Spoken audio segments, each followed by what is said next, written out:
Alors, chers auditeurs, bonjour et bienvenue à ce 21e épisode du balado L'État du monde. Toujours en ma compagnie, Jocelyn Coulon. Jocelyn, ça va toujours bien? Bonjour, très bien, très bien. Fait beau en France? Toujours très beau, mais parfois il fait plutôt froid, mais c'est quand même pas Astana ou Montréal. Non, non. Je suis quand même chanceux d'être là. Bon, écoute, on n'a pas d'invité cette semaine, mais on va discuter tous les deux pendant environ une quarantaine de minutes, 45 minutes.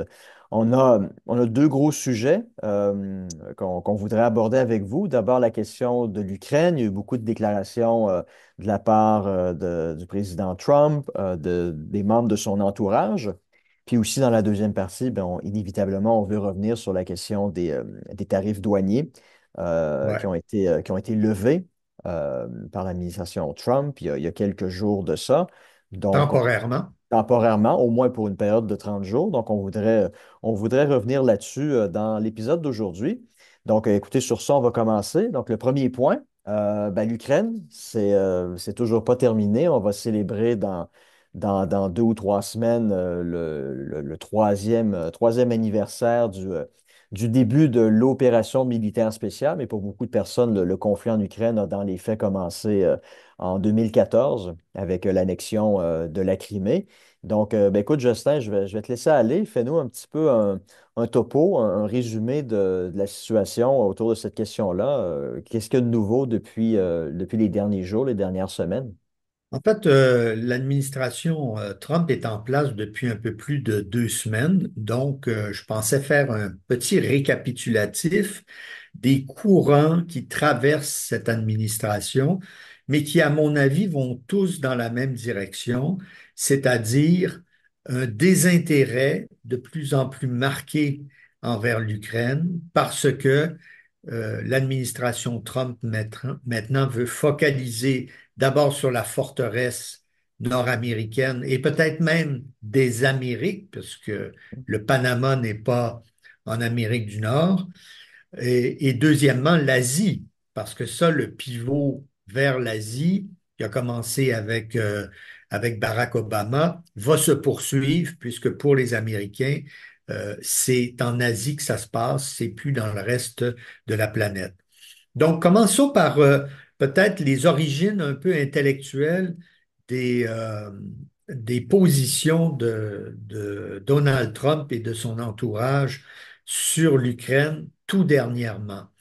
Il y a un personnage qui s'appelle le général Keith Kellogg qui, l'année dernière, a co-signé une analyse sur les possibilités d'une entente entre les Russes, les Ukrainiens et les Américains. Et ce document est tout à fait disponible sur Internet. Les gens peuvent le lire.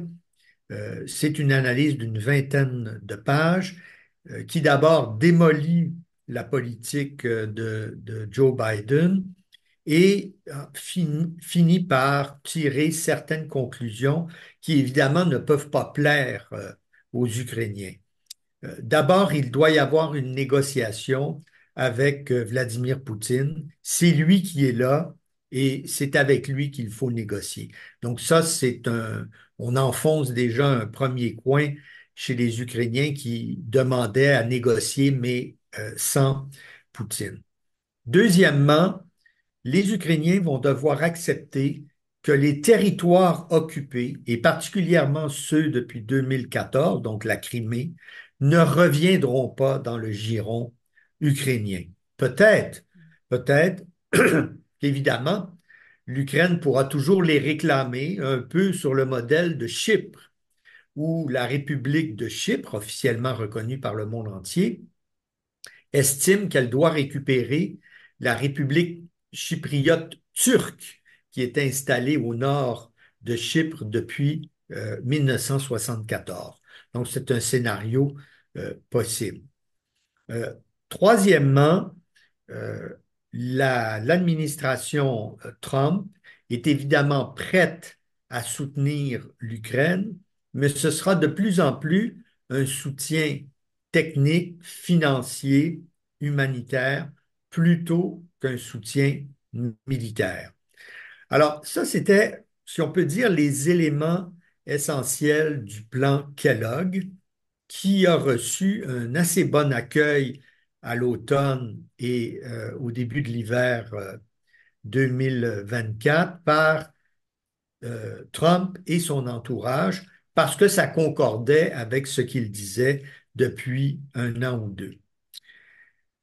Je s'ajoute à ce plan du général Kellogg les déclarations parfois intempestives de l'entourage de Trump, mais qui ont un effet sur le président, qui créent une atmosphère Mm.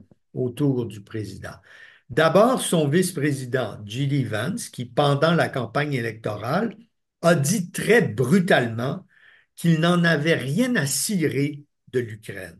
C'était assez brutal et ça disait déjà dans quelle direction une future administration Trump allait se diriger. Puis, on a le fils de Trump, donc Donald Trump Jr., qui a son influence auprès du président et qui a dit, Mon cher Zelensky, bientôt tu n'auras plus ton argent de poche. Et en plus, Alors évidemment, je pense qu'il le surnomme le dictateur nain, le midget quel- dictator. Ah, quelque chose comme ça. Alors, c'est sûr que là, on est dans l'insulte, on est dans l'humiliation, mais c'est quand même un personnage qui est proche de son père. Et donc, quand on voit comment fonctionnait l'administration Trump 1, et où la famille avait un peu d'influence auprès de Trump, enfin jusqu'à un certain point, on imagine que ces gens-là peuvent avoir cette influence. Troisièmement, et c'est pas négligeable, Marco Rubio est maintenant le secrétaire d'État aux Affaires étrangères américaines. Il a voté contre la tranche de 60 milliards de dollars, vous vous souviendrez, qui a été adoptée, je crois, en mai ou en juin ouais. l'année dernière. Après des semaines et des semaines de négociations et de blocage de la part des Voilà. républicains. Et donc, Marco Rubio était contre cette aide massive.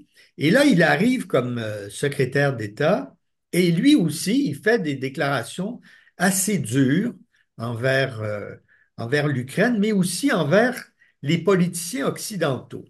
Il les blâme d'avoir fait croire à l'Ukraine que l'objectif final serait la récupération des terres annexées depuis 2014. Pour lui, c'est une illusion, parce que, en tout cas dans le cas de la Crimée et peut-être de certains autres endroits qui ont été pris en 2014, eh bien, la prégnance de la présence russe euh, est extrêmement solide et que on ne pourra pas récupérer, l'Ukraine ne pourra pas récupérer facilement ces territoires-là. Et imaginez un peu le scénario. Demain matin, l'armée ukrainienne rentre dans les territoires occupés depuis 1900, depuis 2014. Qu'est-ce qui arrive avec ceux qui ont collaboré avec les autorités russes, avec les Russes qui sont installés dans certains Ouais. endroits? On se dirige vers un massacre, c'est pas possible. On a déjà vu au moment de la libération de Kherson à l'automne 2020, 22, 23. 2022, 2023, 2022, je crois, des gens, des collaborateurs qui étaient humiliés, qui étaient attachés à des poteaux et qui subissaient l'humiliation publique. Donc, Alors, on sait pas ce qui se passait lorsque les caméras non, étaient éteintes non mais plus, hein. on, Ça a une on a ambiance juste, de haut. à se rappeler qu'est-ce qui s'est passé en 1944 en Ben, France c'est ce que j'allais dire. avec les collaborateurs. En août Il y en 44, a des dizaines de milliers qui ont été exécutés sans procès ouais, ouais. sur simple dénonciation. Puis Donc, il faut que les Ukrainiens réfléchissent à ça hmm, avant de récupérer les territoires perdus, mais il faut aussi que les Occidentaux réfléchissent à ce pense que aux ça veut conséquences. dire, pensent aux conséquences. Donc, Marco Rubio n'est pas un enthousiaste de la rétrocession des terres, même si sur le plan des principes, de la Ah oui. théorie, légales, etc. Ah oui, le Ce sont normatif des territoires occupé, ukrainiens. qui appartiennent à l'Ukraine, évidemment, mais en politique, il faut toujours séparer ce qui devrait être de ce qui est. Puis c'est peut-être un peu ce que les gens ont de la difficulté à concevoir, le normatif, et faire la distinction entre le normatif et la réalité. Et qui sait si dans 5 ans, dans 10 ans, il y aura un autre président en Russie qui sera plus ouvert à rétrocéder certains territoires. J'en doute beaucoup, mais c'est une possibilité. Ouais. Donc, on a trois personnages, Vance, euh, euh, voyons, Rubio, Rubio Trump et le Junior. fils Ouais. de Mais Trump sont- l'influence beaucoup. Et depuis que Trump est arrivé à la Maison-Blanche, il a un peu révisé ses plans. Parce que ben oui, vous vous en en 24 heures. souviendrez, il devait régler la question en 24 heures. Il a demandé au général Kellogg de lui présenter des options pour le début du mois d'avril. Donc, il s'est donné une centaine de journées pour que Kellogg reprenne son premier plan publié l'année dernière et le mette au goût du jour. Je ne sais pas sur quoi il va avancer ou reculer, c'est toujours difficile à dire, d'autant plus qu'il n'y a pas une semaine où Trump ne dit pas quelque chose de nouveau. Par exemple, la semaine dernière, il a dit qu'il pouvait avoir un deal avec le président Zelensky au sujet des terres, les Ouais. terres rares et les minerais précieux, les minerais rares ukrainien. Ce qu'il a oublié de dire, mais que le Washington Post et le New York Times ont souligné, c'est qu'une partie de ces richesses sont déjà contrôlées par les Russes, Ben oui, puisque les Russes occupent tout l'est de l'Ukraine et c'est en grande partie dans l'est de l'Ukraine où se que trouvent ces sont ressources-là? ces Parce ressources-là. que je te le disais en avant qu'on commence à enregistrer, une des plus grandes mines de lithium d'Europe se trouve en Ukraine, dans un village qui a été capturé par les Russes il y a 2 ou 3 semaines. Puis il y a énormément de réserves de gaz de schiste aussi qui se trouvent dans l'est de l'Ukraine. Puis Ouais, la très grande partie de ces réserves-là se trouve en territoire occupé par les Russes, là. ouais. Donc, la Et deal avec donc, Zelensky, ben, ça ben, implique de reprendre le contrôle de ces territoires-là. voilà. Donc, Zelensky a dit qu'il était d'accord avec ça, ce qui pourrait poser des questions de souveraineté quand même. Parce que on chasse les Russes et on dit aux Américains, ben, c'est à vous tous ces territoires-là. Comment la mécanique de tout ça va se mettre en branle? On ne le sait pas puisqu'on est dans les déclarations intempestives des uns et des autres. Et de plus, si on doit chasser les Russes de ces terres, qui va le faire? Est-ce que ce sont les armées ukrainiennes qui n'avancent plus, elles reculent? Est-ce que ce sont les armées américaines? Tous les présidents américains ont toujours dit, plus un seul soldat sur des territoires où il y a des guerres a pu finir. Je pense qu'ils ont compris leur leçon avec l'Irak et L'Afghanistan. l'Afghanistan. Et donc, j'ai comme l'impression que ce deal pourrait avoir lieu dans 5, 10 ou 15 ans quand les Russes se seront retirés éventuellement de ce territoire, ce que je ne crois pas. Donc, la situation en Ukraine maintenant. Euh, Zelensky ne parle pas de la vraie situation en Ukraine. Et j'en ai pour preuve les déclarations, encore une fois, de Marco Rubio devant le Sénat, qui a dit aux sénateurs, l'Ukraine est retournée 100 ans en arrière. Ses infrastructures Ouais. sont détruites, sa population a diminué dramatiquement et quand tu le regardes sur 30 ans, on est passé de 51 millions à 91 Ouais. à environ 28 millions aujourd'hui selon une démographe ukrainienne. Si on exclut la Crimée, en excluant de la Ah ben population oui, les ça, territoires on occupés. exclut Oui, les 2, 3 millions mais, de Crimée, de Donbass et d'ailleurs, mais il y en a c'est certainement plus que ouais. ça. Mais Mais c'est ces aussi. gens-là, mais ces gens-là sont-ils des pro-russes?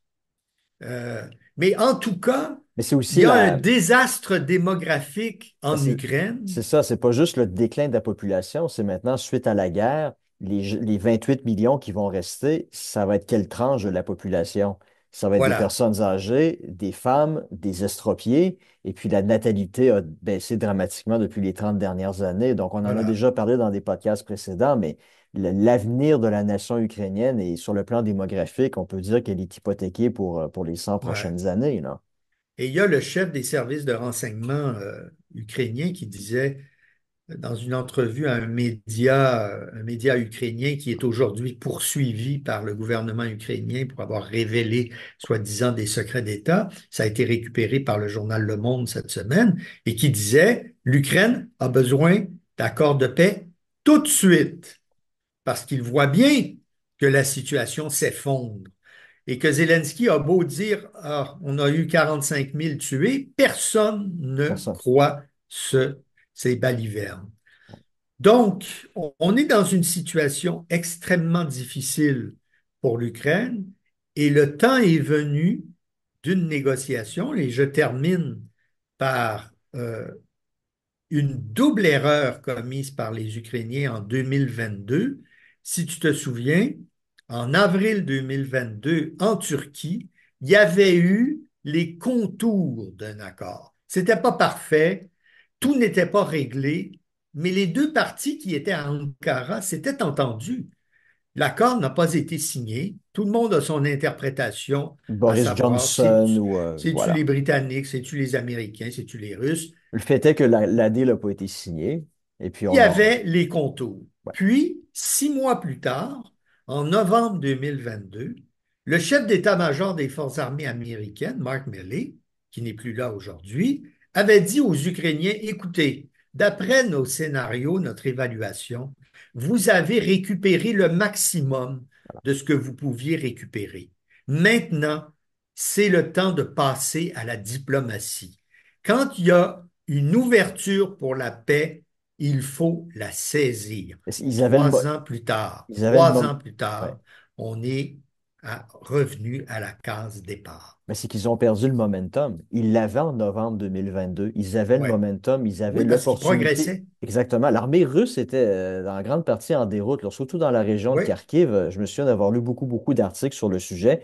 C'était des conscrits, des gens qui avaient été recrutés quelques jours auparavant, qui étaient envoyés sur le champ de bataille sans équipement digne du 21e siècle. Et puis les Russes abandonnaient leurs pièces d'artillerie, leurs chars d'assaut, oui, leur c'était la matériel sur débâcle. place. C'est un début de débâcle. Ils avaient le momentum à ce moment-là et malheureusement, ben, c'est ce que le général Miley suggérait aux Ukrainiens. Profitez de ce momentum-là pour imposer en quelque sorte, vos conditions qui n'auraient pas été parfaites. Mais à ce moment-là, la Russie aurait été Et, vraiment plus prompte, plus apte à y répondre favorablement. et, Alors et que qui a conseillé euh, à Zelensky de rejeter la proposition de Mark Milley? c'est Blinken. Nul autre qu'Anthony Blinken, le secrétaire d'État Voilà. américain, qui a dit non, il faut Continuez, continuer la on va, guerre. on va vous appuyer financièrement, militairement, puis vous allez y C'est parvenir. épouvantable. Ouais. Un jour, on fera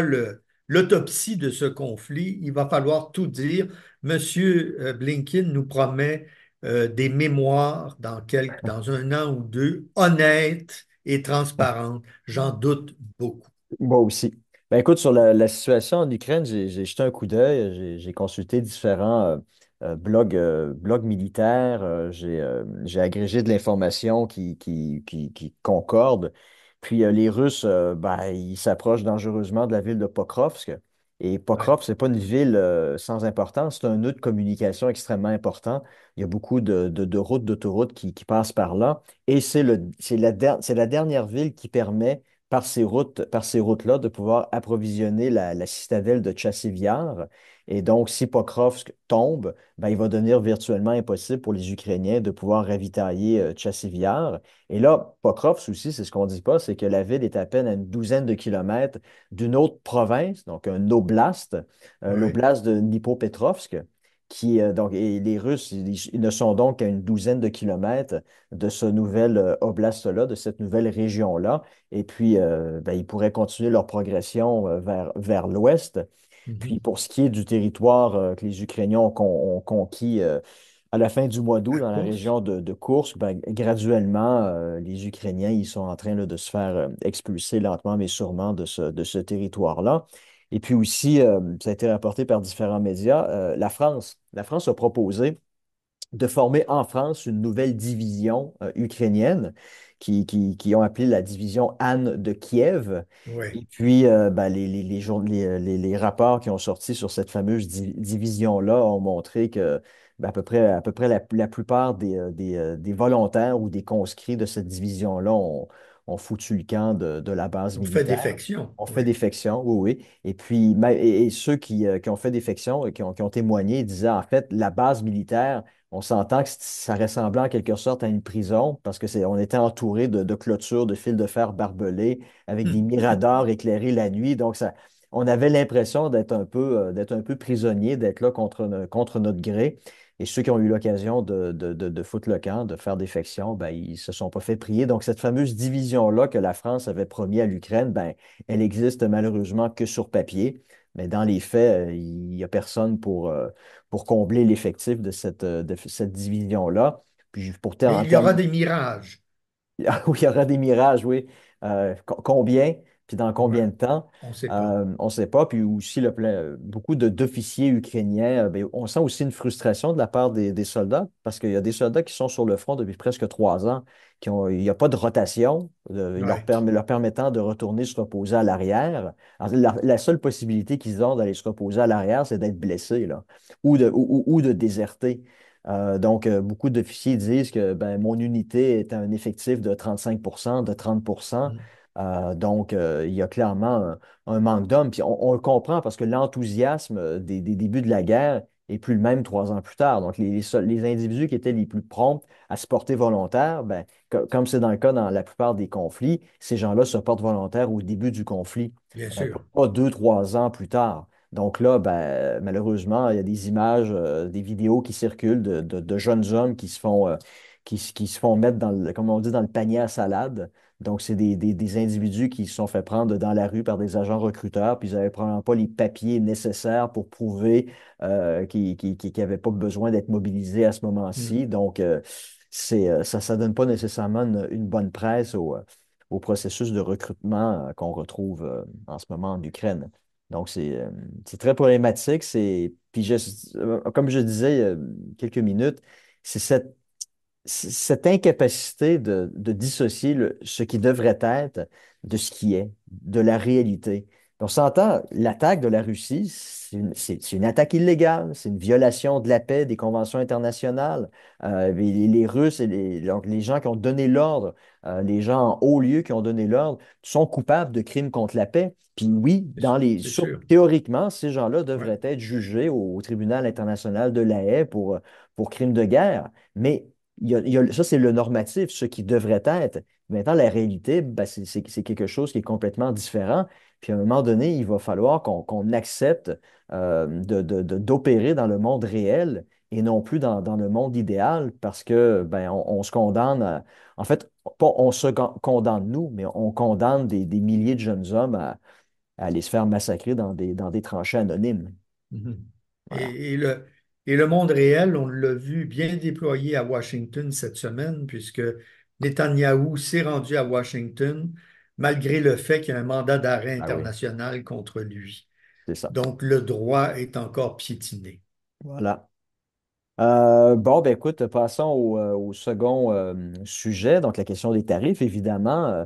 Entrée en vigueur le 1er février, suspendu le 3 ou le 4 février. Donc, il a Ouais. fallu quelques heures à peine avant que Justin Trudeau, le gouvernement canadien, obtempère à l'entièreté des requêtes, des demandes de Washington.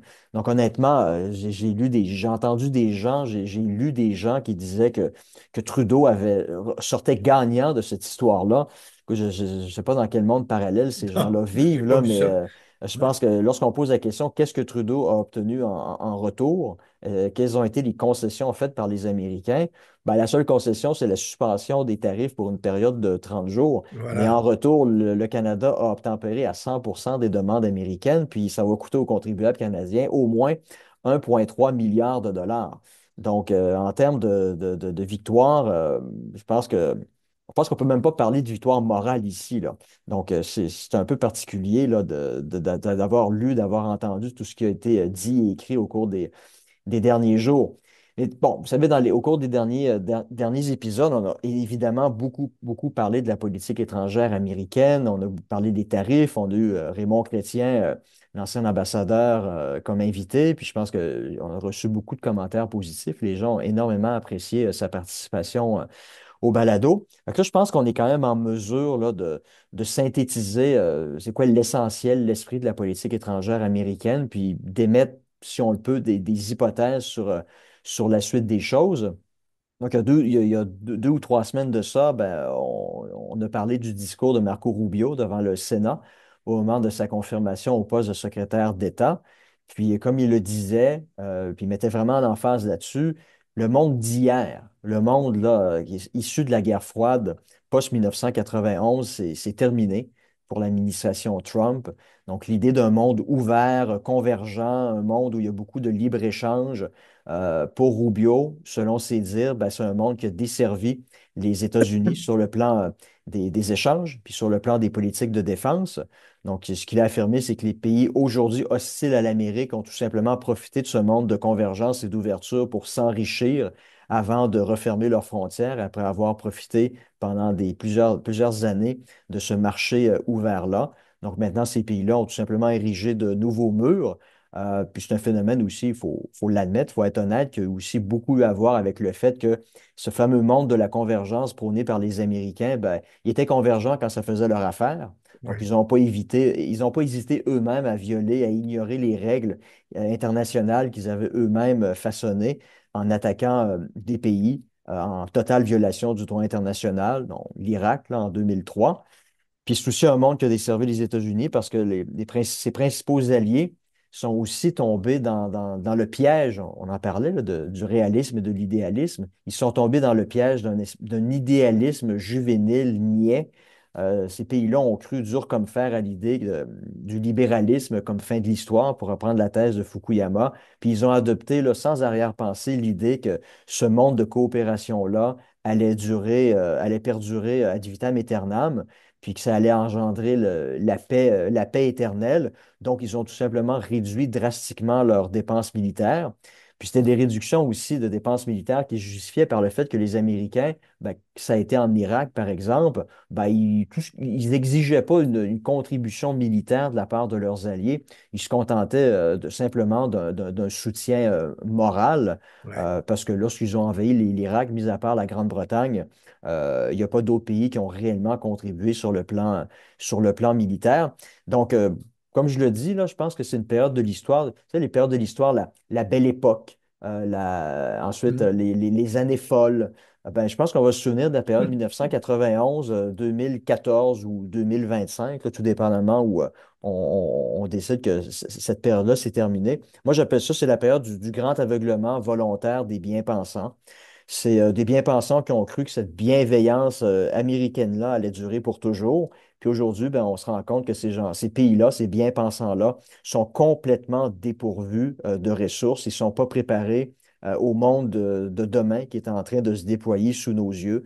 Leurs forces armées sont déployées, sont dépourvues de tout mordant. Leurs équipements sont désuets, sont aussi insuffisants en nombre. Ça s'applique aussi à leur nombre de soldats.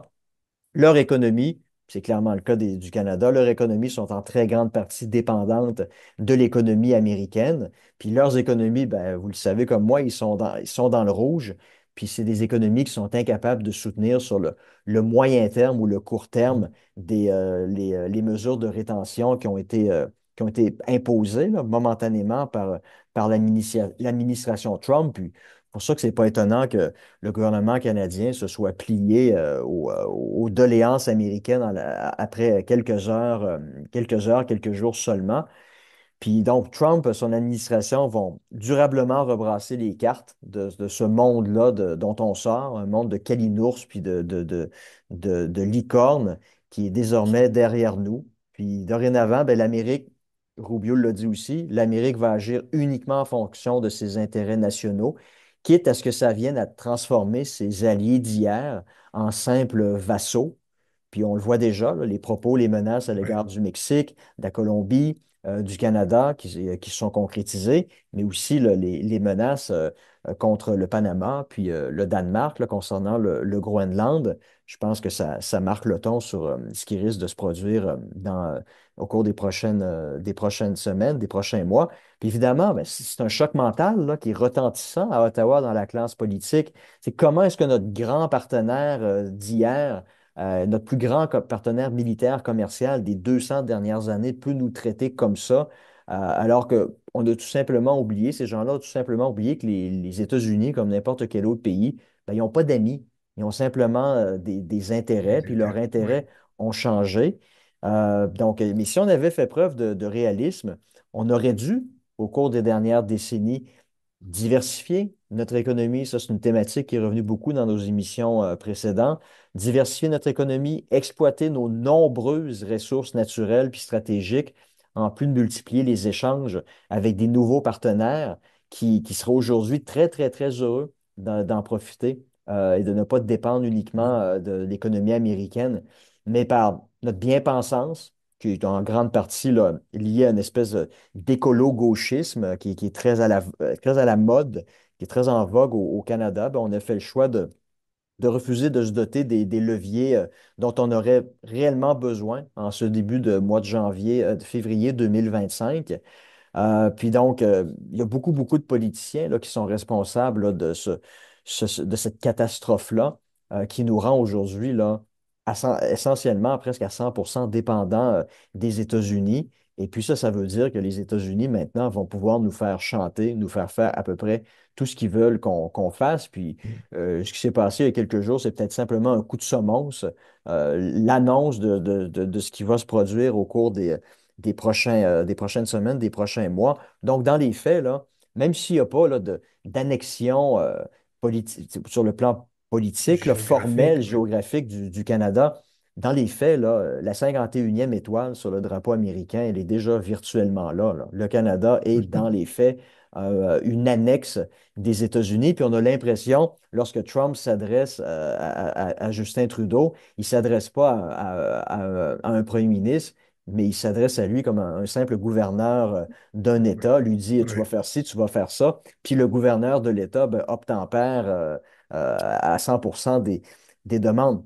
Puis ben, je terminerai là-dessus. L'intérêt de Washington aujourd'hui, c'est plus du tout d'alimenter cette bonne conscience-là, mais c'est plutôt de prendre les devants parce que les Américains ont réalisé que leur influence dans le monde est en train de décroître dans un monde qui est devenu clairement multipolaire. Donc, Trump, il prévoit en quelque sorte le revers de fortune annoncé et puis il change les règles du jeu afin de fixer lui-même quelles vont être les nouvelles règles Mm. du jeu qui vont s'appliquer aux États-Unis avant de laisser la contingence puis la fortune forcer les Américains à paniquer puis à prendre des décisions politiques un peu en mode urgence sans nécessairement penser aux conséquences. Donc, ce que Trump est en train de faire, ma théorie, je ne sais pas ce que tu en penses, ce que Trump est en train de faire, c'est suivre le modèle chinois-russe. Xi Jinping fait exactement la même chose, que Mm. ce soit en Asie du Sud-Est, en Asie centrale aussi, là où je me trouve,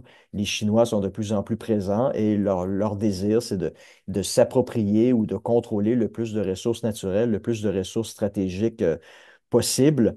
Puis tu en faisais mention lorsque tu parlais de l'Ukraine, la fameuse deal avec Zelensky de laisser les Américains gérer ou contrôler Les terres. les terres Ouais. rares, les ressources stratégiques ukrainiennes. On voit clairement qu'en ce moment, là, la véritable guerre, là, c'est pas la guerre sur le terrain qu'on trouve en Ukraine, mais la Non. véritable guerre sur le long terme qui va réellement façonner le monde de demain, c'est la guerre pour le contrôle, l'accès aux ressources stratégiques, aux ressources naturelles le pétrole, le gaz, on voit c'est ce que les Américains sont en train d'essayer de faire et ils sont aussi en train d'essayer on le disait, construire une espèce de forteresse amérique. Donc, empêcher essentiellement, priver les Chinois de la possibilité de faire du commerce via le Pacifique et peut-être l'Arctique, le canal de Panama, en direction de l'Europe. comme les Chinois font exactement la même chose Ouais, en mer de ouais, Chine, puis dans les archipels des îles indonésiennes. ouais. Ils essaient de contrôler ces voies de passage-là. Donc, moi, je En pense fait, que c'est le monde qui est en train de se dessiner devant nous. Puis Trump n'est pas idéaliste. Il est réaliste. Il regarde ce qui est en train de se produire ailleurs dans le ouais. monde. Puis clairement, il se rend compte que ce que la Chine est en train de faire, ben, ça fonctionne.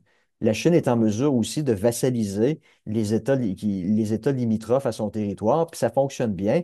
Donc Trump, comme on dit, pas plus fou qu'un autre, décide tout simplement, je pense, d'appliquer la même méthode. Et puis, je pense que Xi Jinping, maintenant, a devant lui un adversaire qui est à sa hauteur parce qu'il parle exactement le Mm. même langage que lui, ce qui veut dire aussi que les Chinois, la question de la souveraineté des autres États, comme ça peut être le cas pour les Russes, la notion de souveraineté n'a pas nécessairement d'importance pour eux. Alors, leur souveraineté, oui, la souveraineté d'autrui, c'est plus ou moins important. Puis je pense que ce qu'on voit de la part de Trump, c'est aussi la même conception de la souveraineté qui a vraiment plus la même signification qu'elle pouvait avoir il y a 10 ou 15 ans. Ouais. Et je pense que ce qui va arriver dans les prochaines semaines, dans les prochains mois, tant envers le Canada qu'envers les Européens, à mon avis, risque peut-être de plomber le sommet du G7 qui doit Oui, se tenir en Alberta. Je crois que c'est en juin ou en juillet. Je me demande même s'il va avoir lieu ou si le président Trump va s'y rendre. on pourrait le En tout cas, boycotter. s'il va là, ça va être très tendu parce qu'il va avoir imposé des tarifs à peu près tout le monde, à moins qu'on s'entende à la dernière minute. Mais même si on s'entend à la dernière minute, la tension va être là. Et je remarque une chose, c'est que les commentateurs parlent beaucoup des tarifs commerciaux, de l'économie, etc., et de la colère, de Trump, comme quoi tous ses alliés ont profité économiquement et financièrement des États-Unis, mais on n'a pas encore parlé du 3% de l'OTAN ou même du 5% de l'OTAN. Hmm. Alors, ça, quand ça va venir sur la table, ça va créer, à mon avis, des tensions supplémentaires. Donc, on n'est qu'au début, me semble-t-il, de ces petites crises à répétition qui risquent d'en devenir une plus grande. Ouais, ouais. Mais Puis voilà. on pourra parler prochainement, parce que les différents politiciens fédéraux avec la course à la chefferie au Parti libéral du Canada, plusieurs politiciens ont fait des promesses en matière Ouais. d'investissement dans les forces armées pour être On parlera de ça, en effectivement. mesure de rencontrer là, les objectifs là, minimaux de financement Du 2%, oui. des forces armées. Donc, ça, on pourra en reparler peut-être la semaine prochaine entre nous ou si on a un invité qui pourrait discuter de la question avec nous. Donc, Très bien. on va essayer de trouver quelqu'un qui pourrait se joindre à nous, qui Ah, je connaît suis bien la sûr. sphère militaire Oui, oui. pour peut-être nous dire On va exactement trouver. ce que le Canada aurait de besoin en matière d'investissement dans ses forces armées. Ça pourrait être très intéressant. Bon, Et ben, voilà, mon cher. bon, on vous gardera pas plus longtemps que ça. Ben, écoutez, j'espère que vous avez apprécié ce 21e épisode. Écoutez, n'hésitez pas à partager l'épisode sur vos réseaux sociaux. Abonnez-vous aussi à la chaîne YouTube. On a commencé, ma foi, il y a 6 mois, 5 ou 6 mois, notre premier épisode au mois de septembre, puis on est rendu à presque 2000 abonnés Oui. sur YouTube. Donc, c'est très, très, très encourageant. Donc, on vous encourage à, à vous abonner. Si c'est déjà fait, ben, écoutez, partagez les liens avec vos amis, vos collègues. Plus il y aura de personnes qui écouteront ces épisodes-là, et puis peut-être mieux le monde s'en portera. Donc, écoutez, sur ça, on vous souhaite à toutes et à tous une très bonne semaine et puis ben, on se revoit dimanche prochain. Au revoir.